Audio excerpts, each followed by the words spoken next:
Halo and welcome back, teman-teman netizen atau warganet yang saya hormati semuanya. Di konten terbaru hari ini, sudah jelas dan pasti saya ingin memberikan analisa dari pertandingan kedua Timnas Indonesia di Piala AFF tahun 2024 melawan Laos yang berakhir dengan hasil imbang 3-3. Dengan hasil akhir ini, memang untuk sementara Indonesia berada di peringkat nomor 1 karena memang Vietnam belum bermain pertandingan kedua mereka dan pertandingan antara Filipina melawan Myanmar berakhir dengan hasil imbang. Selain itu juga teman-teman, untuk pertama kalinya Timnas Indonesia kebobolan 3 gol lawan Laos. Karena sebelum pertandingan ini, paling banyak Laos mencetak gol ke gawang Indonesia itu di satu pertandingan adalah 2 gol.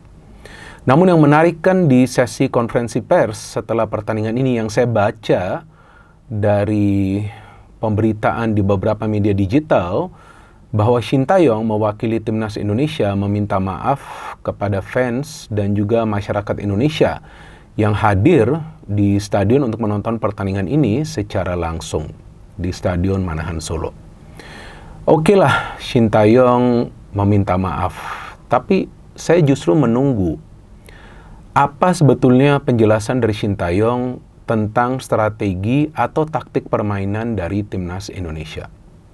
Memang Shin Tae-yong juga mengatakan bahwa para pemain melakukan kesalahan passing sehingga bisa dimanfaatkan oleh para pemain Laos untuk mencetak gol. Selain itu juga Shin Tae-yong mengatakan bahwa karena Timnas Indonesia mencetak gol melalui situasi bola mati ya, tiga-tiganya itu. Walaupun gol pertama itu ada kemelut dulu, tapi kan dimulai juga dari lemparan ke dalam Pratama Arhan ya. Artinya 3 gol yang dicetak oleh Timnas Indonesia itu dari situasi bola mati, apakah itu secara langsung atau secara tidak langsung. Dan Shin Tae-yong juga menjelaskan bahwa memang salah satu cara untuk mencetak gol dalam sebuah pertandingan sepak bola adalah juga memanfaatkan situasi bola mati. Oke, itu fine-fine saja. Tapi yang saya menunggu penjelasan tentang strategi atau taktik permainan. Karena kalau saya melihatnya nih teman-teman ya, mohon maaf mungkin juga saya salah. Tapi saya melihatnya bahwa timnas kita semalam tidak bermain dengan yang namanya pola permainan. Kenapa saya katakan seperti ini? Karena jika teman-teman perhatikan, jarak di antara para pemain bukan saja antar lini, tapi di lini mereka masing-masing itu jaraknya terlalu jauh. Artinya jika jaraknya terlalu jauh, bagaimana caranya para pemain kita itu bisa mengirimkan passing yang akurat.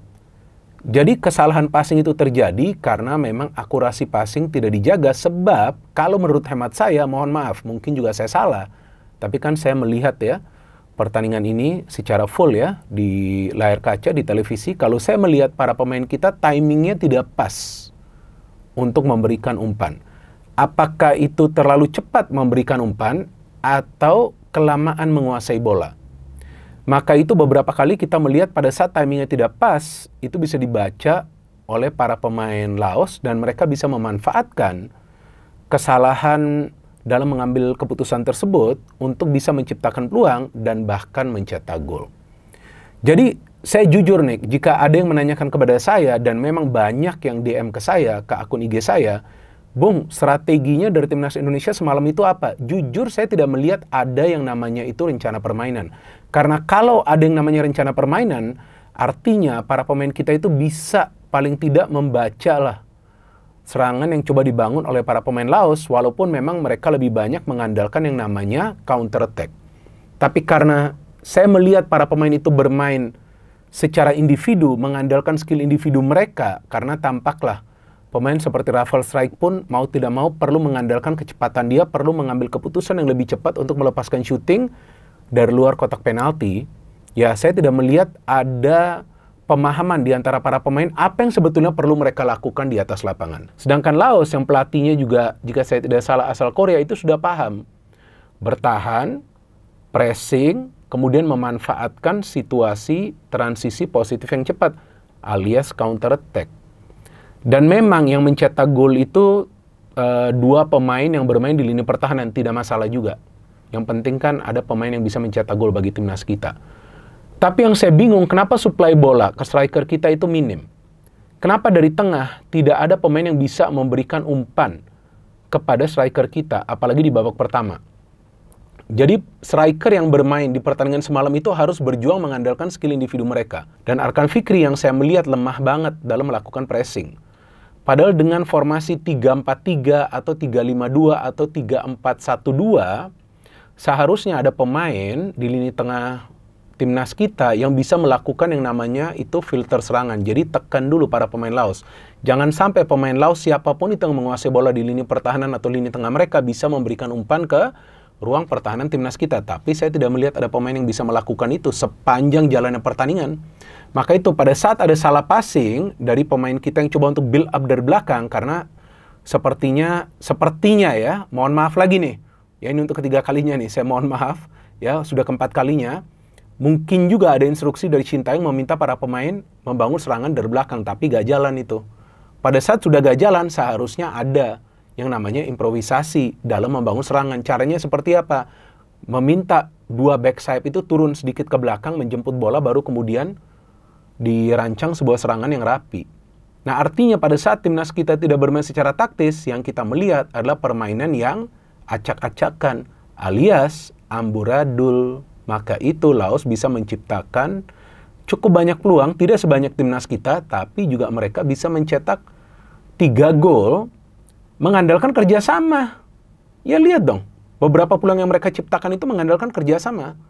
Dan saya bingung juga, Marcelino Ferdinand setelah mendapatkan kartu kuning di babak pertama itu, karena dia juga ada melakukan pelanggaran di babak pertama, apa dia tidak sadar atau mungkin dia lupa bahwa dia sudah mendapatkan kartu kuning, kok dia berani melakukan sliding tackle seperti itu? Nah, saya nggak ngerti juga apa alasannya. Dan itu bukan situasi yang berbahaya bagi timnas kita. Nah, saya nggak ngerti apakah dia frustrasi atau mungkin memang dia sepertinya sudah kelelahan, akhirnya dia mengambil keputusan untuk sliding tackle seperti itu jelaslah sudah salah cara mengambil bolanya. Dan saya pikir ya layak dia mendapatkan kartu kuning kedua alias kartu merah. Tapi memang tanpa Marcelino pun timnas kita bisa menciptakan kan sejumlah peluang seperti yang tadi saya katakan. Tapi hilangnya Marcelino ini juga mempengaruhi lah sistem serangan dari timnas kita. Walaupun secara keseluruhan selama Marcelino itu bermain dia tidak memberikan dampak cukup besar bagi serangan timnas kita. Karena memang dia juga sulit untuk bisa mendapatkan peluang untuk mencetak gol. Artinya secara keseluruhan tidak terlihat kekompakan yang konsisten di antara para pemain timnas kita. Dan memang Sintayong melakukan serangkaian rotasi di lineup dan itu wajar. Wajar dilakukan karena kan jeda antara pertandingan itu singkat ya. Artinya waktu recovery ini tentu singkat bagi para pemain. Jadi jika ada rotasi di lineup itu wajar. Seperti Dava Fasya yang dimainkan, kemudian Kakang dimainkan, Rehan Hanan juga dimainkan dari awal. Ya kan, Strike juga kali ini bermain dari awal. Ini wajar perubahan yang dilakukan di lineup. Tapi yang tidak wajar pada saat para pemain tidak bisa bekerja sama di atas lapangan, artinya mereka tampak kebingungan. Kenapa kebingungan? Karena berkali-kali jika teman perhatikan, para pemain kita memilih untuk memberikan atau passing bola ke ruang yang terbuka yang sebetulnya sudah ditutup oleh para pemain Laos. Nah, jika caranya main seperti ini, ya lawan Vietnam, saya pikir tinggal menunggu waktu saja timnas kita kebobolan. Dan mungkin tinggal menghitung saja berapa gol yang Vietnam akan cetak ke gawang timnas kita jika mainnya seperti ini. Artinya harus ada perubahan nanti untuk pertandingan lawan Vietnam. Tapi saya ingin menjelaskan secara singkat, di pertandingan semalam, walaupun para pemain kita itu bermain dengan energi tinggi, tapi tampaknya fokus mereka tidak 100%. Nah, saya nggak ngerti apakah overconfident untuk pertandingan lawan Laos, karena memang Laos adalah tim yang lemah. Jadi, ini sebuah hasil akhir yang mengejutkan. Pada saat Laos bisa menahan timnas kita di kandang kita. Dan memang mayoritas para pemain timnas kita itu adalah pemain-pemain muda.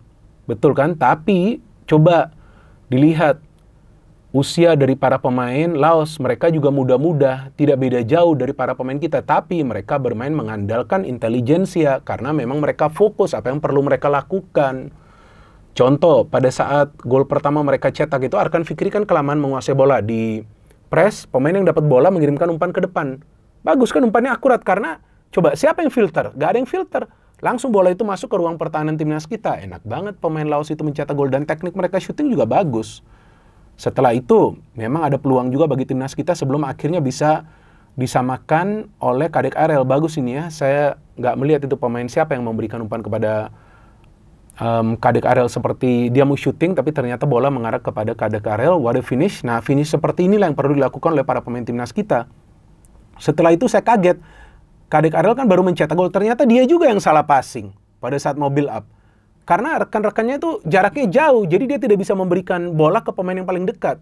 Dan pada saat timing dia itu salah, direbut, kemudian ada pemain Laos yang berhadapan dengan dia, dia pun yang bisa digocek. Kaget loh saya. Padahal Kadek Arel ini sudah mendapatkan menit bermain yang cukup lah di Bali United. Dan pada saat itu lagi-lagi pemain Laos itu mendapatkan bola dan dia shooting. Dan sama seperti gol pertama, terkena kaki pemain timnas kita. Gol pertama terkena Kakang, gol kedua terkena Kadek Arel. Tapi setelah itu timnas kita kan bisa bales ya. Bagus ini golnya. Dan memang dicek VAR karena perlu dilihat apakah terkena Ferrari atau tidak. Karena kalau langsung masuk tidak akan dihitung dari Pratama Arhan. Tapi Pratama Arhan bagusnya itu memberikan lemparan ke dalam yang memang akurat. Tapi selain itu, secara open play dia hanya bisa memberikan satu umpan kunci yang akurat. Bahkan dia pada saat masuk dalam posisi yang bagus untuk bisa berhadapan dengan penjaga gawang Laos, yang ada dia terpleset, kemudian minta penalti. Bingung juga saya. Dan dia memang dimainkan di sebelah kanan dari awal. Ya kan, kemudian di babak kedua baru dia bermain sebelah kiri pada saat Asnawi masuk di halftime. Dan perubahan yang dilakukan oleh Shin Tae yang memainkan pemain pengganti itu juga sudah benar. Nah, tapi memang kita bisa mencetak gol lebih dulu ya, 3-2. Padahal pada saat itu Marcelino sudah red card dari Ferrari, wadah gol, umpan dari Donitri. Tapi setelah itu kecolongan lagi. Nah, ini memang ada kontroversi sih. Kontroversi, tampaknya bola itu sudah keluar dari permainan. Tampaknya, tapi menurut saya ini tidak ada yang namanya itu goal line teknologi. Jadi artinya bukan goal line teknologi, tidak ada chip tampaknya di bola itu. Jadi wasit juga ini 50-50. Tapi alangkah baiknya sebetulnya bisa dicek dari VAR, kemudian di freeze, ya nggak? Betul keluar atau tidak? Karena dari capture atau dari screenshot yang mayoritas dari teman-teman itu lakukan dan posting di sosial media, kalau saya lihatnya sih sudah keluar full. Tapi oke lah, bola itu tetap dimainkan. Tapi yang sangat disayangkan, kenapa pemain Laos yang mendapatkan bola itu tidak dikawal sehingga dia bisa melakukan finishing yang sempurna. Artinya apa? Para pemain kita juga panik pada saat diserang. Padahal yang dihadapi bukanlah tim yang kuat. Jadi secara keseluruhan, sorry to say, mohon maaf lagi nih untuk kelima kalinya, saya mohon maaf untuk keenam kali ya, permainan timnas kita itu semalam amburadul dan memang bisa mencetak gol karena memanfaatkan situasi bola mati yang sebetulnya wajar.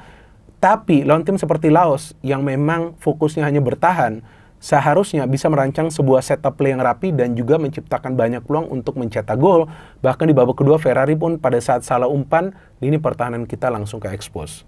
Nah, berarti nanti untuk pertandingan lawan Vietnam, Shin Tae yang harus menerapkan strategi atau rencana permainan yang benar.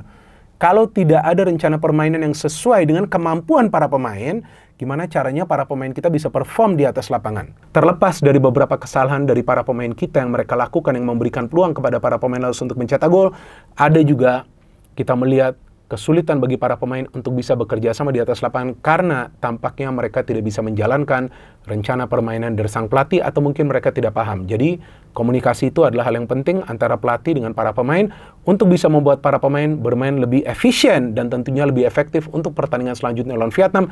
Tapi paling tidak timnas kita tidak kalah di pertandingan semalam karena saya pikir dengan cara Laos bermain dan membuka pertahanan timnas kita bisa saja loh di pertandingan semalam mereka meraih kemenangan, tapi setelah mereka menyamakan kedudukan, memang mereka memilih untuk parkir pesawat. Oke, kita tunggu next match dari Timnas Indonesia, teman-teman. Seperti biasa, kita support terus dan kita harapkan para pemain muda kita ini bisa nanti bangkit lawan Vietnam, walaupun kemungkinannya tipis, tapi kemungkinan itu tetap ada. No hate, no politics, only football. Salam sepak bola.